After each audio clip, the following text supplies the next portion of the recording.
Добрый день, дорогие друзья! В прямом эфире программы «Якутск сегодня». Мы, как обычно, выходим одновременно и на радио, и на телевидении. В студии режиссеры Николай Слепцов-Айдын и Мария Новгородова. У микрофона ведущая Любовь Петрова. Сегодня в нашей программе к 90-летию со дня рождения первого якутского искусствоведа Иннокентия Афанасьевича Потапова, искусствоведа, который впервые систематизировал якутское изобразительное искусство, вписав его в общероссийский и мировой поток. В Национальном художественном музее Республики Саха-Якутия почтили его память. И сегодня у нас в студии искусствовед, старший научный сотрудник Национального художественного музея Республики Саха-Якутия Галина Афанасьевна Сафронова. Здравствуйте, Галина Афанасьевна. Здравствуйте. И во втором блоке мы поговорим об остеопатии с основателем Центра здоровья Soul Garden в Якутске с Надеждой Сивцевой. Дорогие друзья, мы в прямом эфире. Наши телефоны 320066, 321166. Во время прямого эфира вы можете задавать гостям студии интересующие вас вопросы. Итак, в этом году 7 июля исполнилось бы 90 лет Иннокентию Потапову, первому якутскому искусствоведу. Он заслуженный деятель искусств РСФСР, кандидат искусствоведения, член-корреспондент Российской академии художеств, действительный член Академии духовности Республики Саха-Якутия, лауреат Государственной премии имени Аюнского. И вот что интересно, он в раннем детстве остался сиротой в 5 лет. И вот как так получилось, что он дорос до члена-корреспондента Российской академии наук и художеств? Дело в том, что, мне кажется, его путь в искусстве, он был предопределен с теми событиями, которые произошли в его жизни и к которым, наверное, подтолкнула его жизнь нашего государства. Мне хотелось бы поздравить всех граждан нашей республики со столетием государственности. И вот эта выставка, она как-то как бы в рамках этого столетия проходит. И знаменательно то, что 90 лет Иннокентию Афанасьевичу как раз исполнилось в этом году. На самом деле, очень сложно говорить об искусствоведе, которого, в принципе, знал довольно, с одной стороны, очень хорошо по его трудам, а как человека, может быть, не особенно, и, может быть, представление у меня о нем как о неком таком вот романтическом интеллигенте, очень таком мечтателе. А когда его читаешь труды, то совершенно вот это мнение расходится с ним, потому что настолько глубоко он оставил вот эти вот свои знания, я бы сказала, энциклопедические знания в своих трудах, что, в общем-то, они являются фундаментом для всех нас. Особенно музейных работников, которые приходят в музей, как правило, очень мало знают о искусстве Якутии. И именно вот труды Иннокентия Афанасьевича помогают в том, чтобы разобраться, как все это было, откуда все это начиналось. И вот этот вот его опыт, накопленный в его трудах, он, конечно, это большое спасибо Иннокентию Афанасьевичу за то, что он оставил такое богатейшее наследие. Он сиротой остался. Дальше как складывалась его судьба? Мы с вами предварительно говорили уже о том, что в 5-летнем возрасте мальчик остался сиротой на попечении своего брата. А в 1941 году началась Великая Отечественная война, и брат был вынужден пойти на фронт. Но он позаботился все-таки о дальнейшей судьбе своего младшего брата, устроил его в Синский детский дом. И причем, несмотря на то, что время это было очень сложное, это было, многие понимают, что это такое, Великая Отечественная война, тем не менее у Иннокентия Афанасьевича остались самые добрые какие-то воспоминания о детском доме, потому что он был окружен настоящей любовью, настоящей теплотой. И все это он пронес вот эту благодарность к этим людям, которые окружали его на всю свою жизнь. А затем он сразу поступает после детского дома. В общем, вот такой немного небольшой экскурс в его биографию, он необходим в том, чтобы понять, как же он действительно стал таким выдающимся искусствоведом, притом общесоюзного уровня. Вот. Потом он поступает в Якутское художественное училище, которое открывается во время Великой Отечественной войны в 1945 году. Да, оно открылось, а в 1946 году он поступает, заканчивает его, учился у замечательных педагогов. Естественно, он был художником, по сути своей, да. Но там были преподаватели, которые читали им историю искусств, и вот, видимо, это настолько... Причем это были преподаватели, которые получили образование в центральных вузах, которых тоже судьба занесла в Якутию таким вот сложным путем. Но они дали те основы, которые как бы вдохновили его на то, чтобы поступить в дальнейшем уже в институт. Он поступает сразу после художественного училища, поступает в Ленинграде в знаменитый институт живописи, ваяния и зодчества имени Ильи Ефимовича Репина. Причем он там становится сталинским стипендиатом, ну, сами понимаете, что это такое, да?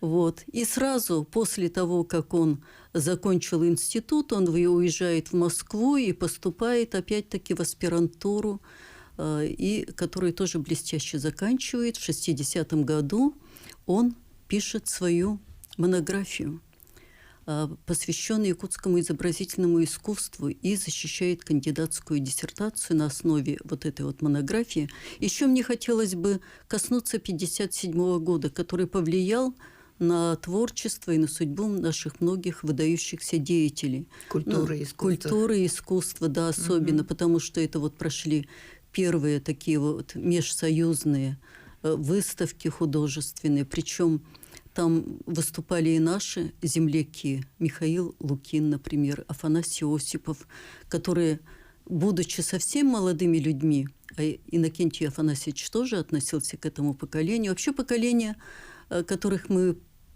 называем поколение детей войны, это была особая у них какая-то тяга к интеллигентности и к знаниям. Это просто вот непонятно, что такое. Мы должны у них просто все учиться от современное поколение. Да, и в это время как раз вот и создается общий союз художников. Потом открывается первое такое вот издательство «Художник РСФСР».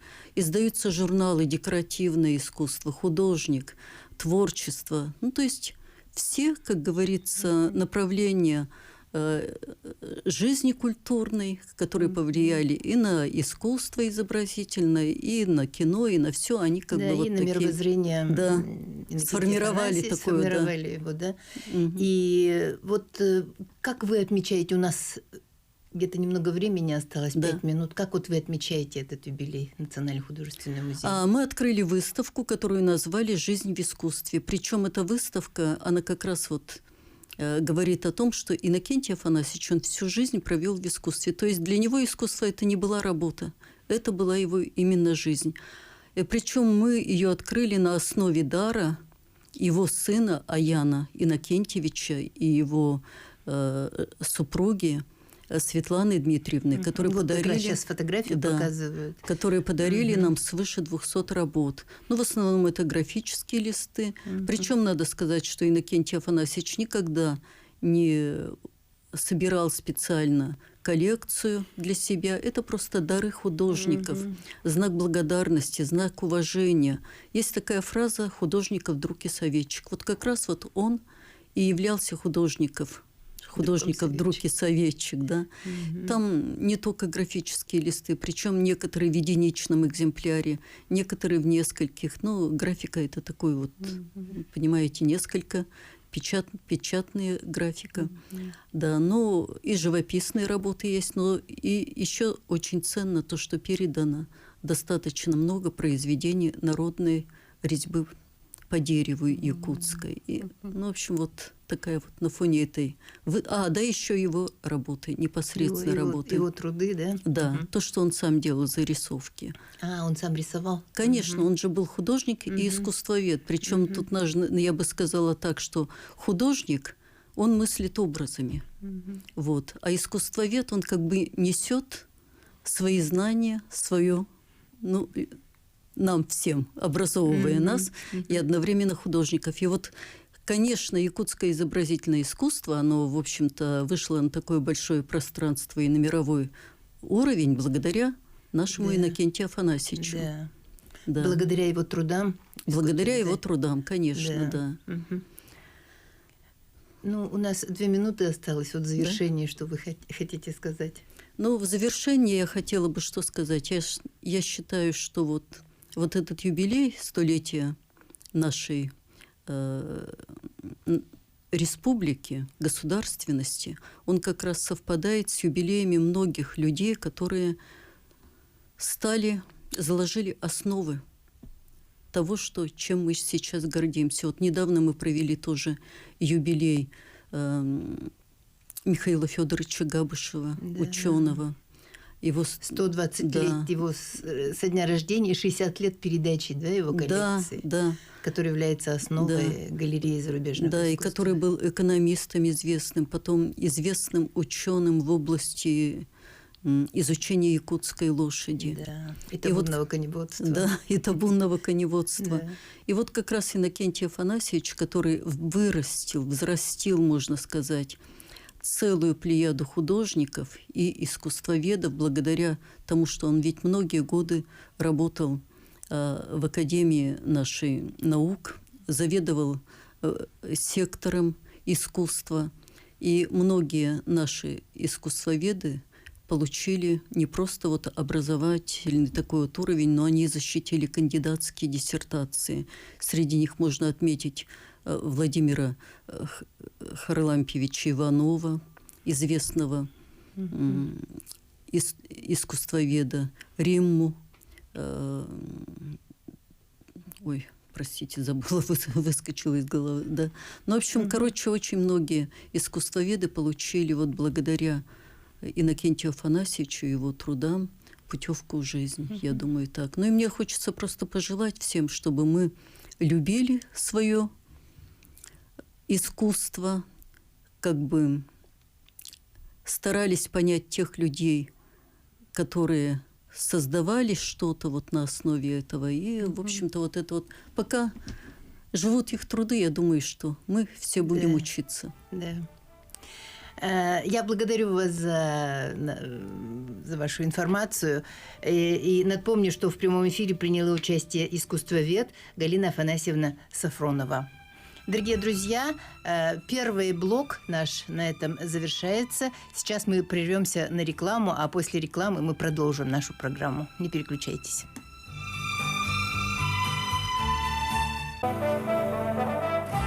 Дорогие друзья, мы продолжаем в прямом эфире программу «Якутск сегодня». В студии режиссеры Мария Новгородова, Николай Слепцов-Айдын, у микрофона ведущая Любовь Петрова. В этом блоке мы поговорим о таком направлении медицины, как остеопатия. В Якутске был открыт филиал Русской высшей школы остеопатической медицины. И сегодня гость студии – врач, доктор остеопатии, основатель Центра здоровья Soul Garden в Якутске Надежда Сивцева. Здравствуйте, Надежда. Здравствуйте. Здравствуйте всем слушателям, всем, кто смотрит. Я бы хотела немножко, наверное, рассказать про остеопатию, потому что, я думаю, многие зрители не знают, не в курсе, прежде чем рассказывать про школу. Вообще наш центр работает уже 3-й год. Вот у нас 15 ноября будет 3 года с момента открытия. И за это время нас посетило порядка около 23 тысяч людей, в том числе и дети, взрослые, пожилые. С остеопатией, я думаю, уже сейчас, наверное, уже каждый, я бы сказала, наверное, 3-й человек. Думаете, знают люди, что такое остеопатия? Что это? Альтернативный метод лечения? Это народный метод лечения? Или это какое-то новое направление медицины? На самом деле это, я бы сказала, новое направление. Новое старое направление, потому что это все-таки воздействие мануальное. Мануальное — это значит руками. Но дело в том, что остеопатию как номенклатуру, как специализация медицинская ввели в 2017 году только. Именно в Минздрав постановление вошло. И то есть даже сейчас вышло такое, что открываются факультеты по остеопатии. Наряду вот мы знаем, педиатрия есть, лечебное дело и стоматология, то есть 3 основных направления. И сейчас вот только вот разрешено, скажем так, именно по остеопатии. А вообще ординатура по остеопатии есть, так как врачи же учатся сколько... Ну, врачи всю жизнь учатся, в принципе, 6 лет учатся в институте, потом идет ординатура 2 года, а по остеопатии ординатура 3 года, как по нейрохирургии. То есть это более такое сложное направление, потому что врач, наверное, обязан знать всю анатомию, потому что от рук, от чувствительности, ну и плюс самого пациента зависит, наверное, и лечение. И... Ну вот у вас очень много там направлений же, да, вот по остеопатии. У вас там и мануальная терапия, и кинеза, там у вас и массаж. Это, да, это наш тоже вот, спектр услуг, я бы сказала, нашего центра. Основное, конечно, направление – это остеопатия. Но остеопатия, естественно, одна не существует. В каких-то моментах нужно бывает, что человеку нужен мышечный массаж, скажем так. Тоже воздействие руками. Мануальная терапия идет прямо близко-близко с остеопатией. Мануальная терапия – это... Ну, про нее уже конкретно знают. Это воздействие уже больше, наверное, на опорно-двигательный аппарат, именно на каркас человека. А остеопатия, тут работа уже не только с опорно-двигательным аппаратом. Это не только кости, суставы, мышцы, это еще и работа с внутренними органами, потому что зачастую проблема, вот, допустим, на прием пришел человек с болями, ну, вот прямо каждый второй, наверное, приходит с болями в спине, будь то шейный, поясничный, грудной отдел, вне зависимости. Там в основном причина бывает не в самом позвоночнике. То есть, копаясь глубже, можно найти совершенно другую причину. И остеопат в этом во всем разбирается. Вот считается неизлечимый же, да, сколиоз, а вы справляетесь, да, со сколиозом справляетесь? Тут зависит, знаете, вот от степени сколиоза. Потом, естественно, зависит от причины, давность. То есть, как правило, сколиоз появляется в молодом возрасте, начинается у ребенка. То есть есть все-таки ось, некая ось. То есть я же не скажу, что некая, есть ось позвоночника, относительно которой человек ходит прямо. И любое отклонение какое-то от оси будет дальше развивать там дальнейшие события в сторону там патологии. Сколиоз, там очень много разных бывает моментов. Ну вот тут есть подарок, да? Вы можете...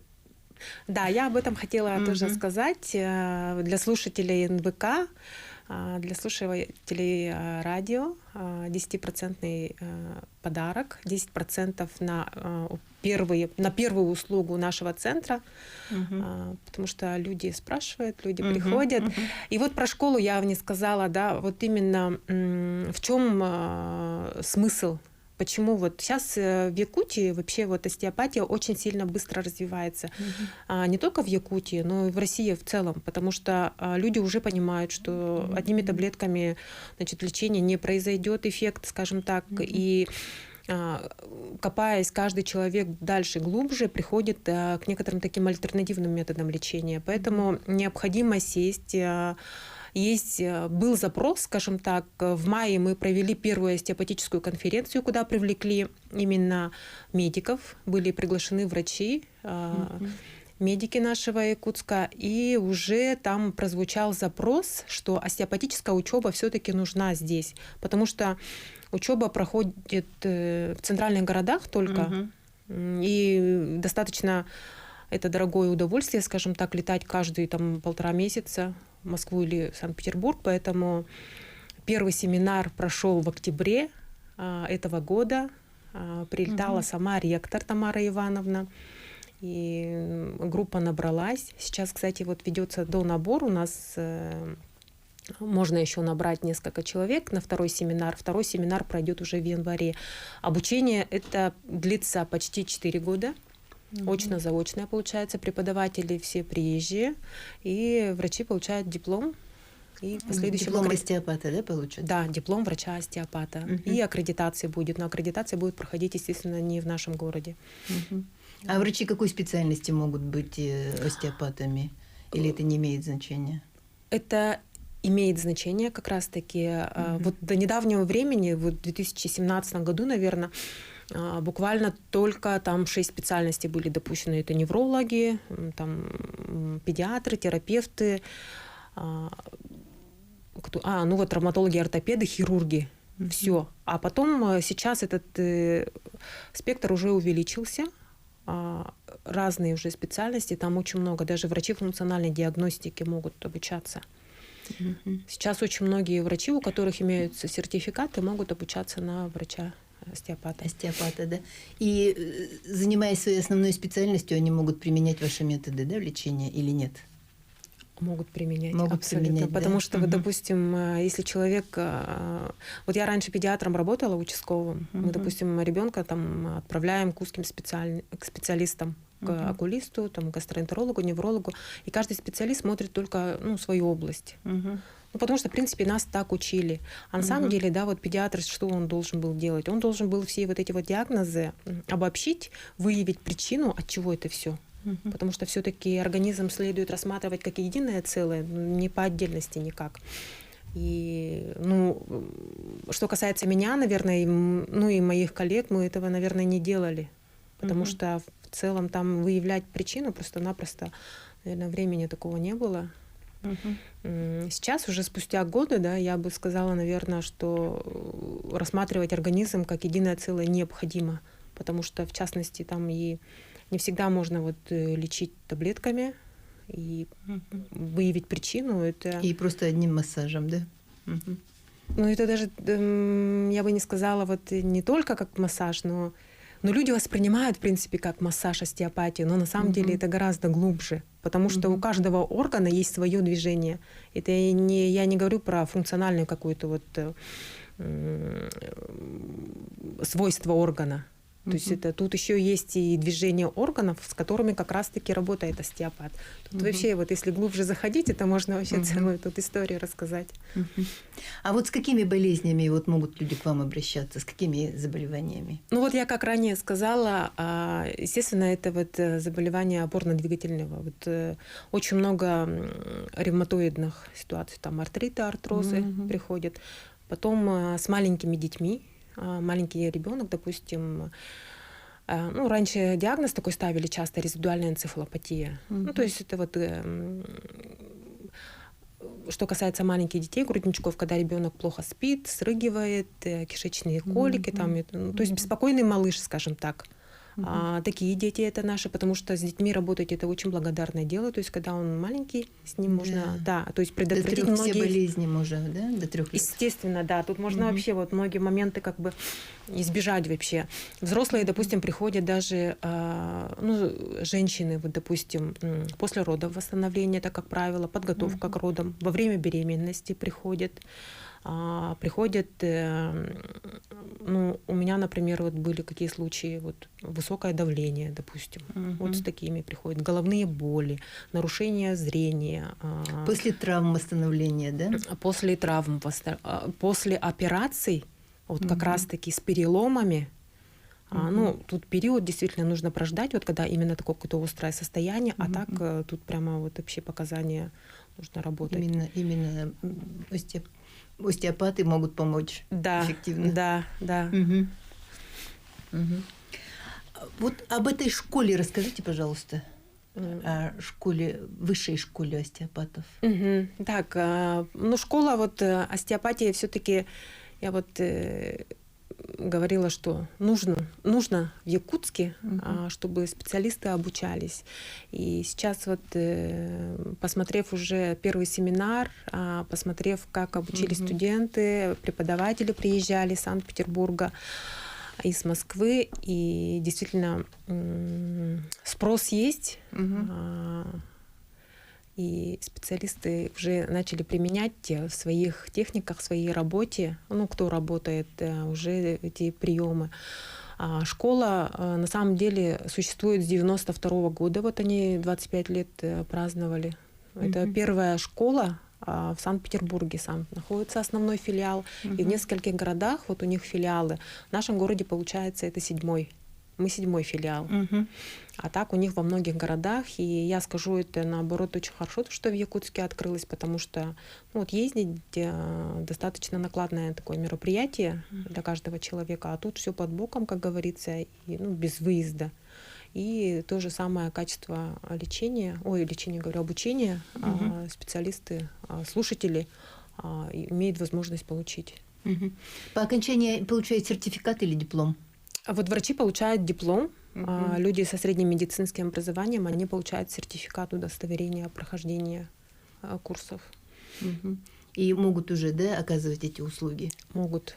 Могут. И как раз-таки, ну, что касается врачей, вот что диплом, это прямо вот тут нужно уже понять, это там совершенно другая жизнь получается, после вот и обучения там все меняется. Вот. Дорогие друзья, мы сейчас прервемся на рекламу. После рекламы мы вернемся в нашу студию и продолжим разговор об остеопатии. Не переключайтесь.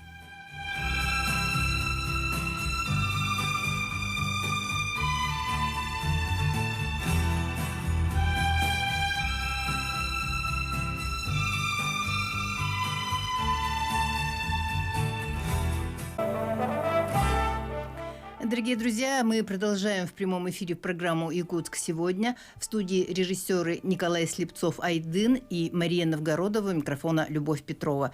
Тема нашего разговора – остеопатия.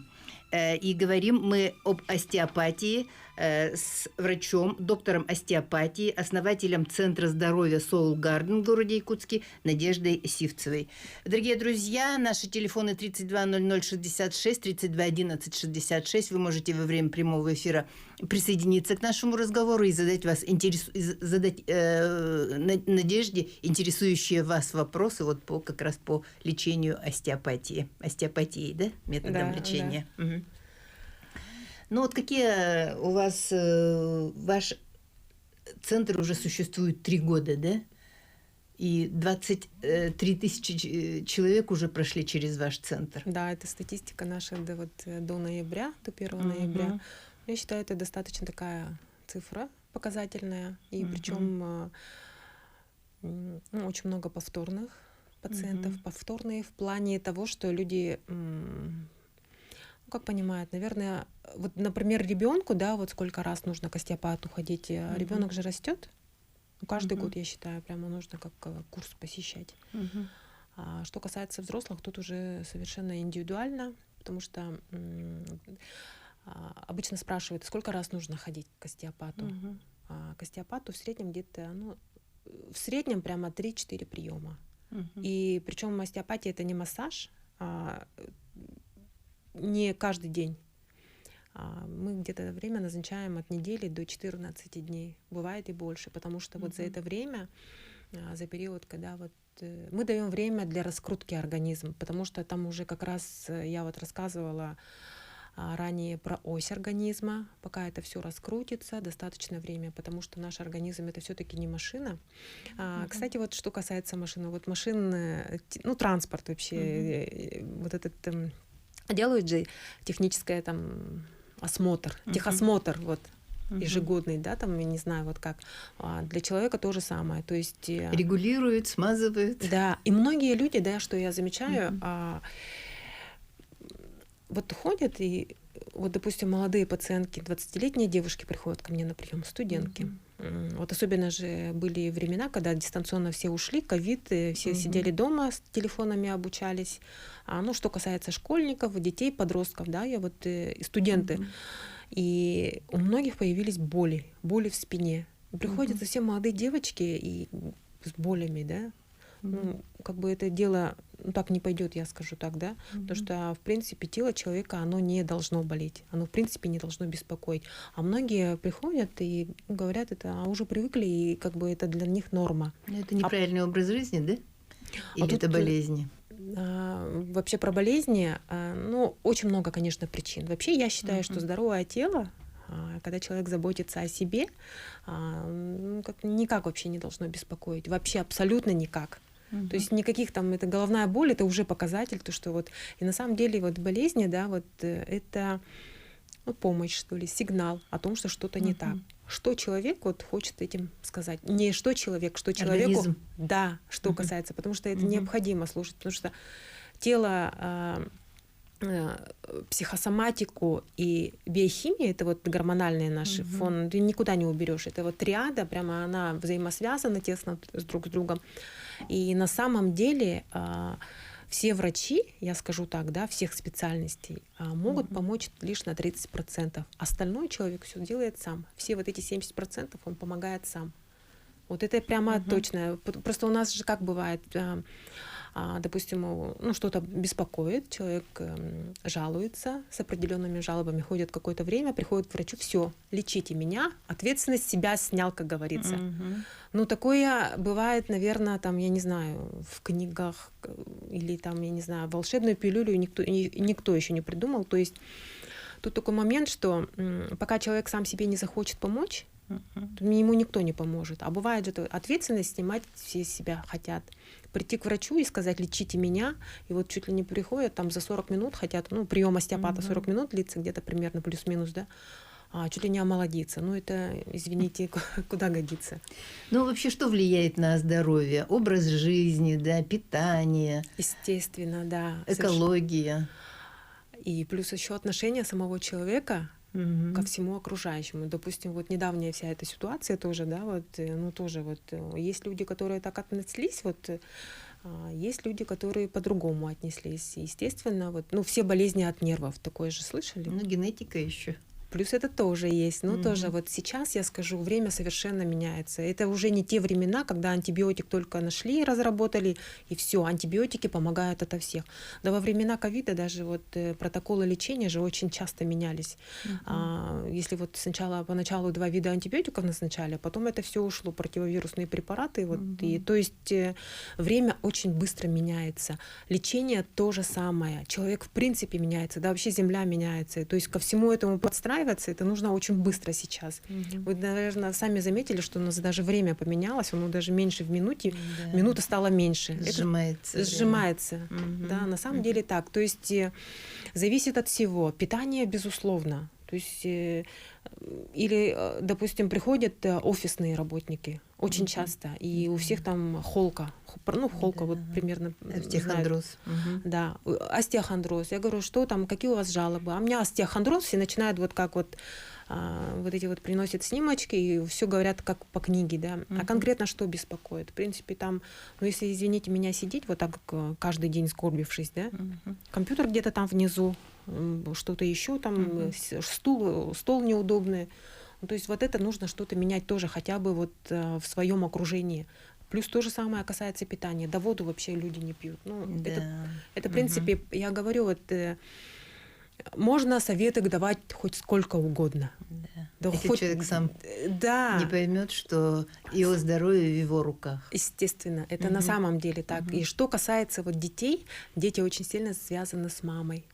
Тут прямо вообще вот, допустим, мама с ребенком на прием пришли, сразу видно, какая семья, какая мама. Там вообще прямо ребеночек хороший, ребенка вообще можно не трогать. Просто поработать с мамой, и все будет хорошо. На самом деле вот семейные, вот эта вот структура, тут все вот зависит от женщины очень много. Ну вот сейчас нас видят и слушают радиослушатели, захотят они к вам обратиться, вот в ваш центр обратиться. Где вы находитесь, по какому телефону? Мы находимся совершенно тут рядышком, наверное, с вами. Орджоникидзе 56, это возле 17-й школы. Вход со стороны, получается, Островского. И по телефонам, там, может, телефоны наши, вот 8924 878 7820. И второй телефон 31 64 14. То есть по этим телефонам можно будет записаться, с администраторами созвониться, можно проконсультироваться, очень многие консультируются, прежде, потому что люди, в принципе, тоже многие не знают, это тоже нормально. И прийти к нам. У нас работают 5 врачей-остеопатов, в том числе еще работают специалисты, которые непосредственно массажем. У нас есть услуга еще психокинезиология. Это тоже очень интересное направление.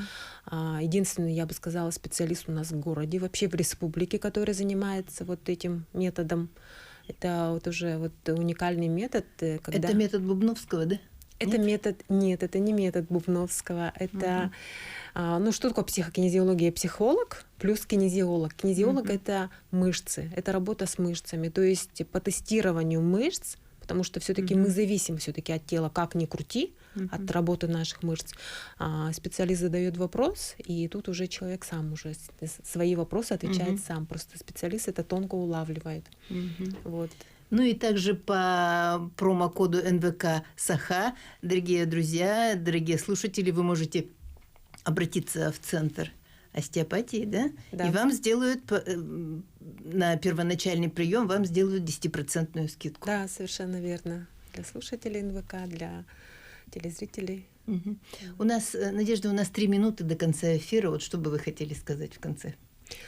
Что бы я хотела? Наверное, вот, ну, вот по нашему разговору, да, вот все-таки здоровье человека зависит от самого себя. Вот пока человек сам себя, вот, потому что человек по праву своего рождения, он уже здоровый. Он обязан просто быть здоровым. Это как по праву рождения каждый человек имеет право на изобилие. Ну, типа такого. Но организм это совершенная, да, система, саморегулирующаяся. Мало того, что саморегулирующая, очень правильное слово, да, самовосстанавливающаяся. То есть любой вот случай какой-то, который вдруг будет, да, вот он все равно компенсирует, адаптирует, потому что изначально наш организм, он рожден для того, чтобы быть здоровым, а не быть больным, понимаете? Вот. То есть мы не ищем болезнь в теле, мы ищем всегда здоровье. И ваш организм, он только за.